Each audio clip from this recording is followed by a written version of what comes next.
El concepto de la nada es uno de los conceptos filosóficos más profundos de la historia de la filosofía. Ya desde Platón en el Sofista se viene trabajando esta idea. Uno de los que más trabajan esta idea es Hegel. Hegel va a decir que cuando nosotros pensamos en el ser como tal, al no tener ninguna determinación, ninguna mediación, porque dice Hegel que la mediación es pasar de un algo a un otro, hay una mediación, hay un moverse. Pero si nosotros pensamos el ser como mediado, entonces no estamos pensando en el ser, porque hay otra estructura anterior a él, hay otro fundamento anterior a él, no es el último fundamento de la realidad. Entonces el ser como tal debe ser el fundamento último y debe estar inmediato, dice Hegel. Y tampoco debe tener ningún tipo de estructura, ningún tipo de cualidad, porque si tiene una estructura, entonces hay algo más fundamental al ser. Nosotros cuando pensamos en las cosas, las pensamos con ciertas cualidades, colores, formas, sabores o estructuras. Pero cuando pensamos en el ser, este debe ser completamente indeterminado. Por eso dice Hegel, el ser es indeterminado, inmediato y también es absoluto, porque lo abarca todo, puesto que todas las cosas participan del ser. Todo es en cuanto que existe en el ser, que es único. Entonces, cuando nosotros pensamos en el ser, que no tiene ninguna cualidad, ninguna determinación, la mente, digamos, cuando intenta capturar el ser, es como que se le pierde en una nada. Y por eso dice Hegel que el ser de manera automática deviene hacia la nada. Dice Hegel lo siguiente: Ser, puro ser sin ninguna determinación ulterior. Dentro de su inmediatez indeterminada, él es solamente igual a sí mismo, sin ser tampoco desigual frente a otro. No tiene ninguna diversidad en su interior, ni tampoco hacia afuera. Por una determinación o contenido, cualquiera que fuere puesto como diferente en él, o por el cual fuere puesto como diferente de un otro, dejaría de estar firmemente mantenido en su pureza. Él es la indeterminidad y vacuidad puras. Dentro de él, nada hay que intuir, si puede hablarse aquí de intuir, o bien, él es solo este puro vacío intuir mismo. Tampoco hay algo que pensar dentro de él, o bien, él es justamente solo este vacío pensar. El ser, lo inmediato indeterminado, es de hecho nada, ni más ni menos que nada.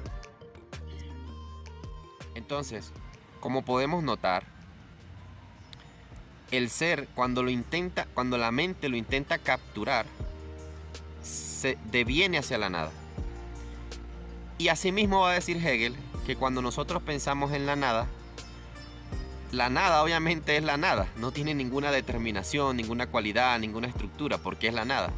Pero la mente la piensa, la tiene en una noción. Hay una noción donde la mente descansa en la nada. Y dice Hegel que como la nada no tiene ninguna determinación, ninguna cualidad, entonces la nada es lo mismo que el ser. Entonces dice Hegel acerca de la nada lo siguiente: Nada, la nada pura. Ella es simple igualdad consigo misma, perfecta vaciedad, carencia de determinación y contenido, indiferencialidad dentro de ella misma. En la medida en que puedan mencionarse aquí intuir o pensar, vale entonces como diferencia que algo o que nada sea intuido o pensado. Nada intuir o nada pensar tiene pues una significación. Nada es, nada hay dentro de nuestro intuir o pensar, o más bien, ella es el vacío intuir y pensar mismo y el mismo vacío intuir o pensar que el puro ser. Nada es con esto la misma determinación, o más bien, carencia de determinación y por ende, en general, lo mismo que el puro ser es. Entonces, cuando intento pensar en el ser, hay de manera inmediata un fluir hacia la nada. Y cuando intento pensar en la nada, hay de manera inmediata un fluir hacia el ser. Este fluir es lo que llama Hegel el tercer elemento, el devenir.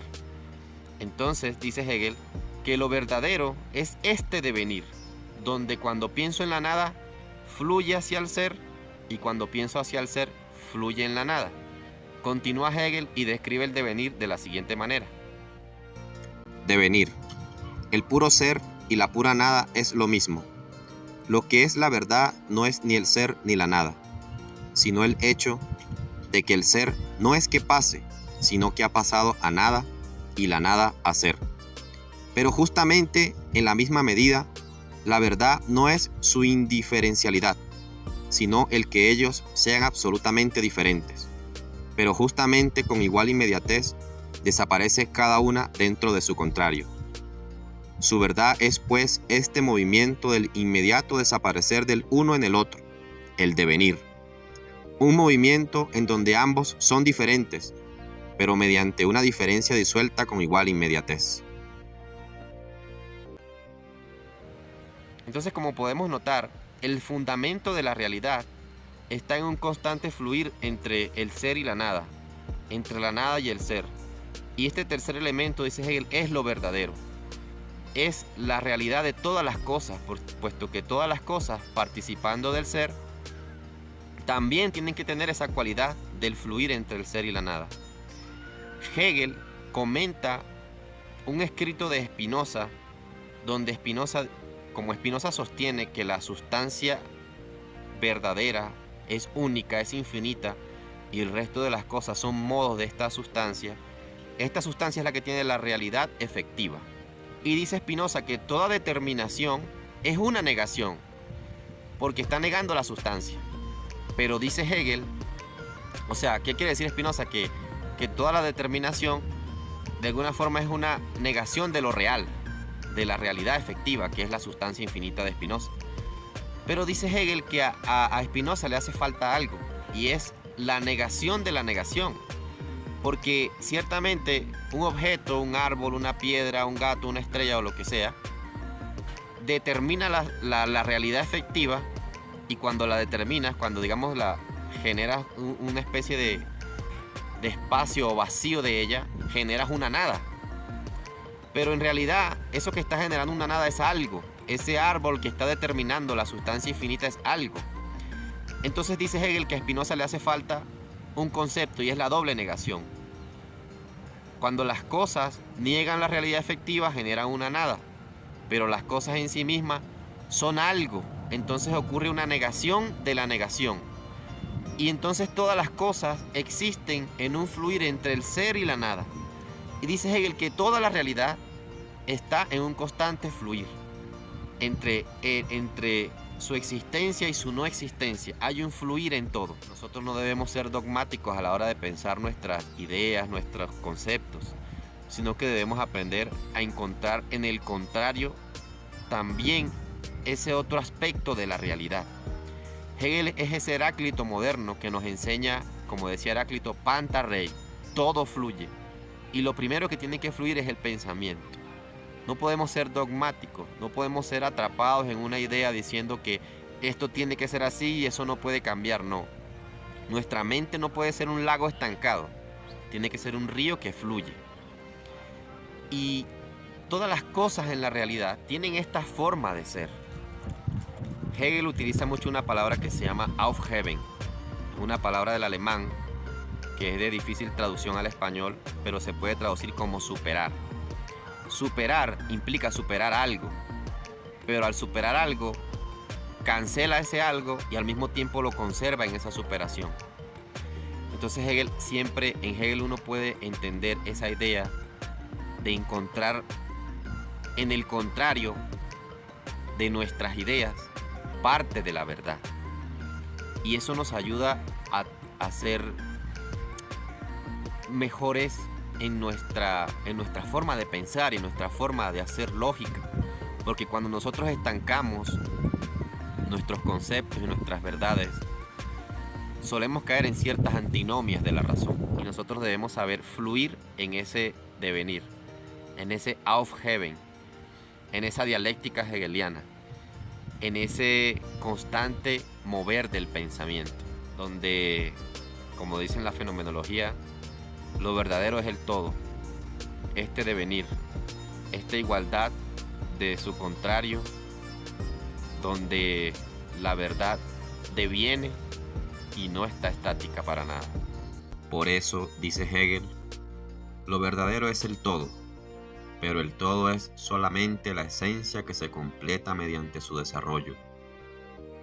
De lo absoluto hay que decir que es esencialmente resultado, que solo al final es lo que es en verdad, y en ello precisamente estriba su naturaleza, que es la de ser real, sujeto o devenir de sí mismo. Hegel, lejos de llevarnos a un relativismo, nos enseña que la verdad está ahí, fluyendo, completándose en sí misma, teniendo en su final su comienzo y en su comienzo su final, y fundamentando así toda la realidad.